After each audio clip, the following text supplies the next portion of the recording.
Au milieu de la nuit à Séoul, une petite fille court dans un parc à la recherche de sa poupée perdue.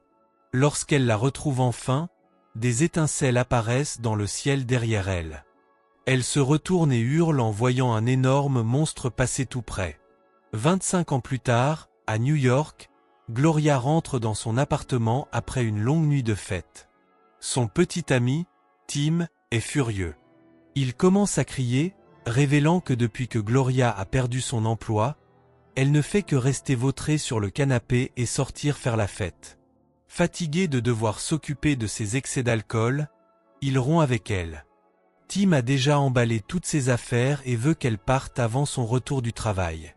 Après son départ, les amis fêtards de Gloria débarquent à l'appartement, mais elle est trop choquée pour réagir.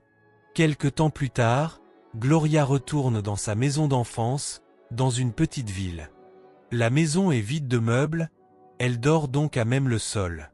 Le lendemain, elle va au magasin acheter un matelas gonflable et tombe sur Oscar, un ami d'enfance, qui lui propose de sortir. Gloria accepte en faisant semblant d'être en vacances. Au bar d'Oscar, elle gratte sans cesse sa tête. Elle explique qu'il s'agit d'un tic nerveux causé par une étrange démangeaison qu'elle ressent parfois. Plus tard, Gloria rencontre les amis d'Oscar, Joël et Gar, et tente d'éviter l'alcool. Mais quand Oscar pose une bière devant elle, elle finit par la boire. Après la fermeture du bar, le groupe passe la nuit à discuter et boire.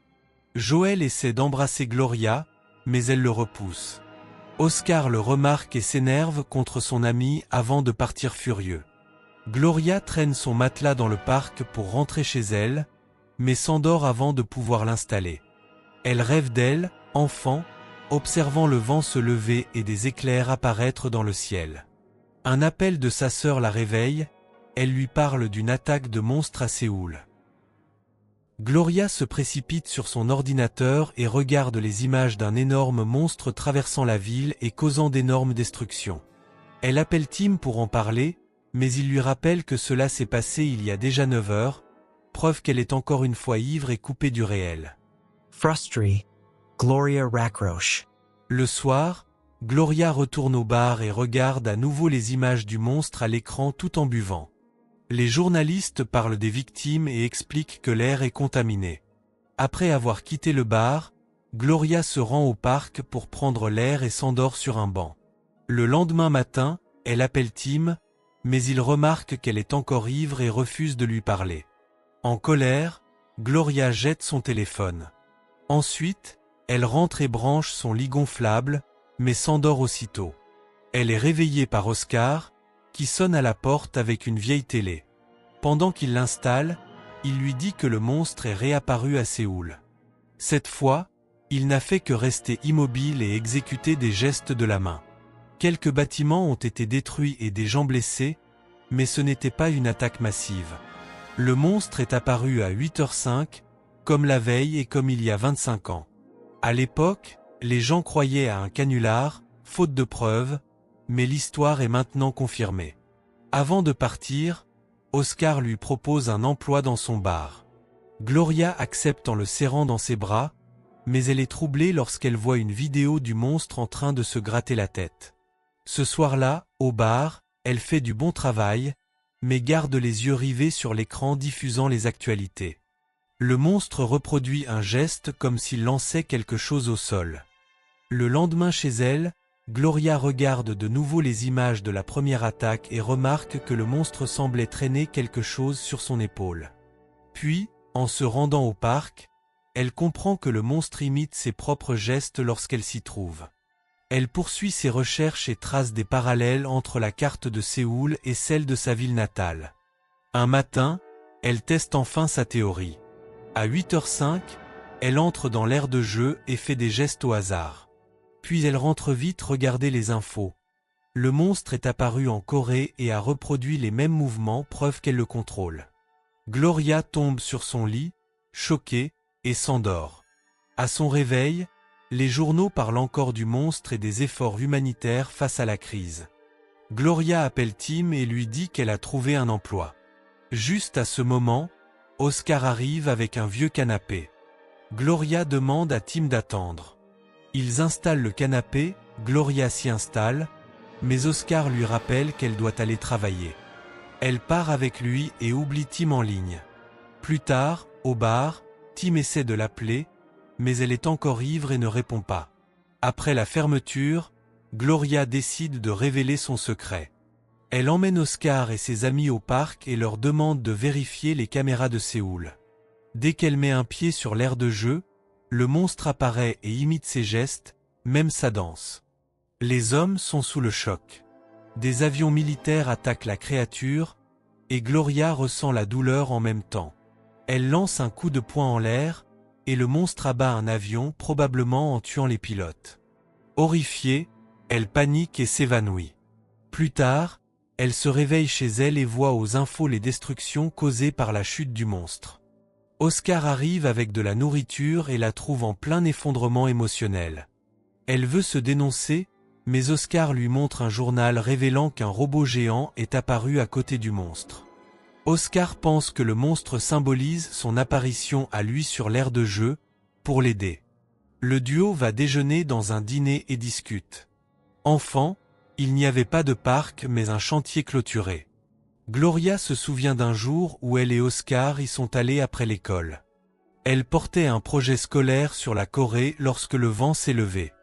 Oscar la convainc de ne pas se dénoncer et Gloria a une idée. Ils vont dans un restaurant coréen et demandent au patron de traduire un message. Puis ils retournent au parc attendre le matin. En discutant, Oscar avoue qu'il n'a jamais cru à son histoire de vacances. Il savait qu'elle avait perdu son travail. Il raconte aussi avoir failli se marier il y a 6 ans. À 8h05, Gloria entre dans le parc et fait des gestes pour évacuer la zone. Oscar lui indique à distance quand les gens sont partis.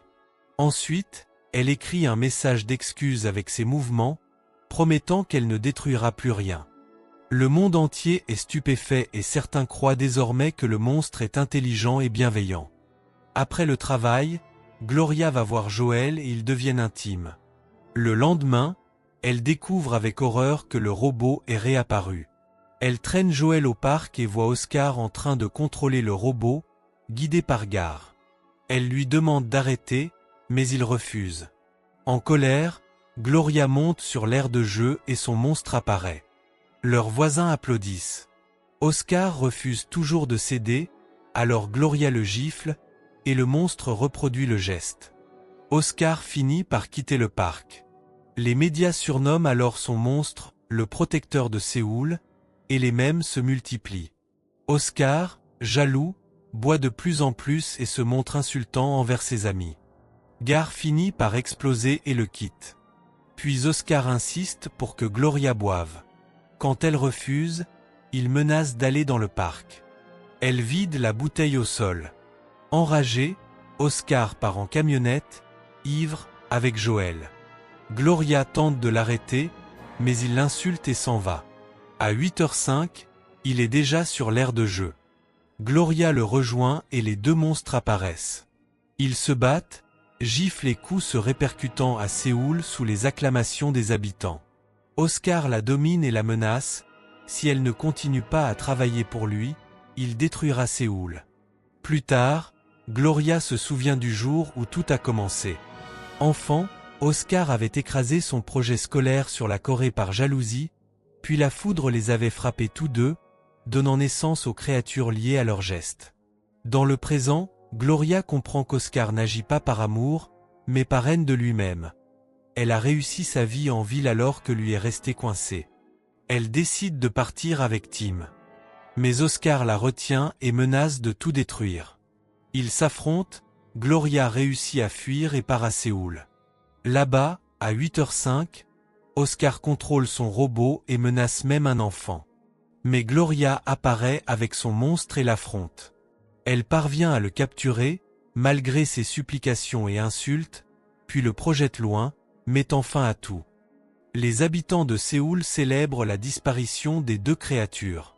Joël, resté aux États-Unis, suit la nouvelle et sourit, soulagé que Gloria ait trouvé une issue. Enfin, Gloria, seule dans un bar, pleure avant de demander à la serveuse si elle veut entendre une histoire incroyable, mais